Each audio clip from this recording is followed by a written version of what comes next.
Hello बच्चों, let's read the question. Let a z1 and b z2 be lying on the curve z minus 3 minus 4 iota equal to 5, where mod z1 is maximum. Now a z1 is rotated about the horizon in anti-clockwise direction through 90 degree, reaching at p z0 if a, b and p are collinear, then the value of this become. देखो बच्चों, सबसे पहले बात करते हैं इसके की concept की.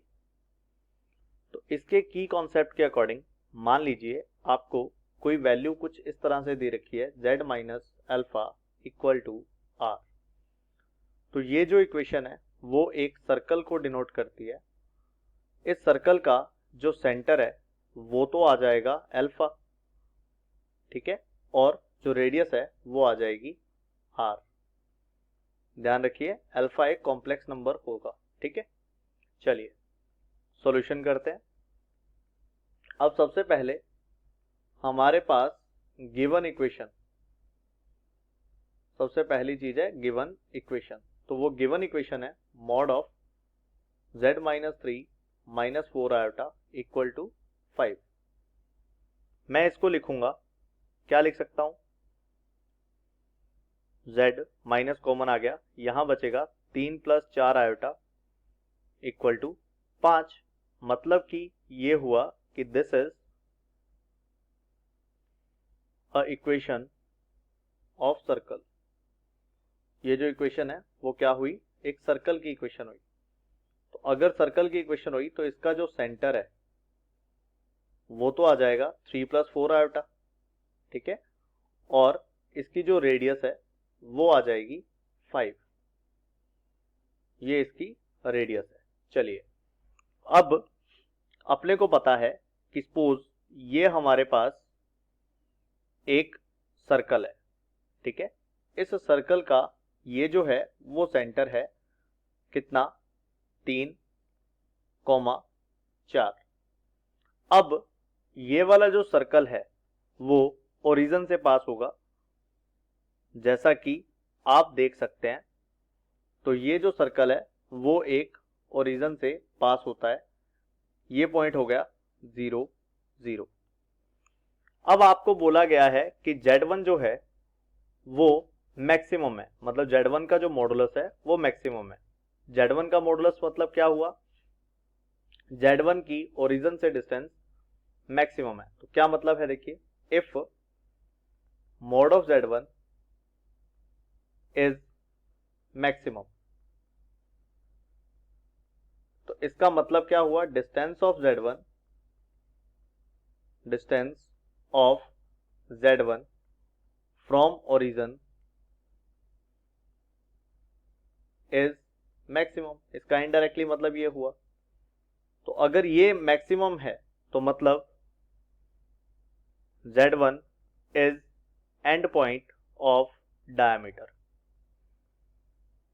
एंड पॉइंट ऑफ डायमीटर, सही है ना, तभी मैक्सिमम होगा. तो मैंने यहां से कुछ इस तरह से मान लिया कि यहां क्या है, Z1 है जिसका पॉइंट है A.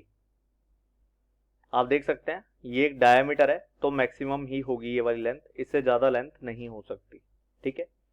चलिए अब वो बोलता है कि now AZ1 is rotated about the origin in anti-clockwise direction through 90 degree, reaching at pz0. वो बोलता है कि ये जो Z1 है ना इसको 90 डिग्री पर रोटेट कर दिया गया. तो जब आप इसे 90 पर रोटेट करोगे तो ये कुछ ऐसा आपके पास बन जाएगा, कुछ ऐसा, है ना. ये यहां पर 90 डिग्री पर रोटेट हो गया और कहां पहुंच गया, Z0 पर पहुंच गया, ठीक है. तो जब आप इसको 90 डिग्री पर रोटेट करते हैं तो ये आपके पास बनता है Z0 equal to mod of Z0 और यहां पर आ जाएगा e raise to the power iota pi by 2।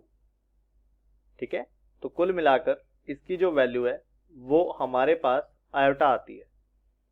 अगर आप किसी भी कॉम्प्लेक्स नंबर को आयोटा से मल्टीप्लाई कर दोगे, definitely that will be rotated on the 90 degree as well, तो वो 90 डिग्री पर रोटेट हो जाएगा।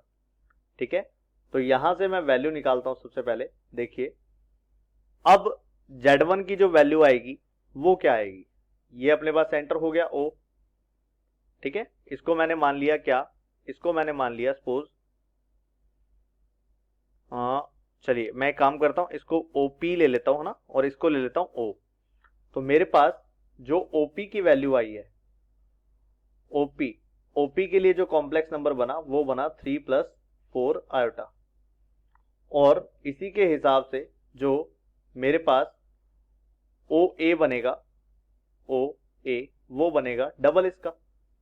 डबल करेंगे तो मतलब 6 प्लस कितना, 6 + 8 आयोटा। अब अगर मैं क्या बनाऊं, मैं बनाऊं OP, है ना, मैं क्या बनाऊं OP। तो मुझे क्या करना है, OP के लिए मैंने π/2 पर रोटेट किया, तो मतलब क्या होगा, मॉड ऑफ Z0 के साथ सिर्फ आयोटा का मल्टीप्लाई होगा। तो मैं यहां पर आयोटा का मल्टीप्लाई करूंगा, तो ये बन जाएगा माइनस का 8, और यहां आ जाएगा प्लस का 6 आयोटा। ये बन जाएगा अपने पास आयोटा का मल्टीप्लाई करने के बाद। तो आप देख सकते हैं x जो है हमारा वो नेगेटिव है, और y जो है हमारा वो पॉजिटिव है। ठीक है, तो यहां से आपके पास क्या आया, उस पर नजर डालिए, ये OP की वैल्यू आ गई। अब वो बोलता है कि if A, P and B are collinear, ये जो तीनों है वो क्या है, कोलिनियर है। तो अगर ये कोलिनियर होंगे तो इसका मतलब ये हुआ कि mod of Z0 minus Z1, इसकी वैल्यू आपको फाइंड करनी है। अगर इसकी वैल्यू फाइंड करनी है तो आपको पता है कि Z0 का मतलब अपने को क्या दिया हुआ है, P, इसका मतलब दिया हुआ है A। इसी तरह से इसका मतलब क्या दिया हुआ है, P, और इसका मतलब दिया हुआ है B। तो यहां पर PA इंटू PB की वैल्यू मैं फाइंड करना चाहता हूं, जो कि आएगी कितनी, जो कि आएगी OP का स्क्वायर। अब बात करते हैं OP की लेंथ कितनी आएगी। तो आप देख सकते हो OP का स्क्वायर मतलब OP की लेंथ अगर मैं निकालूं, यानी कि इसका मैग्नीट्यूड निकालूं, तो आएगा 64 + 36, और इसका रूट मतलब कि 10। तो यहां आ जाएगा 10 का स्क्वायर इक्वल टू 100, मतलब यहां वैल्यू आएगी 100। ठीक है, hope you understood this question, best of luck.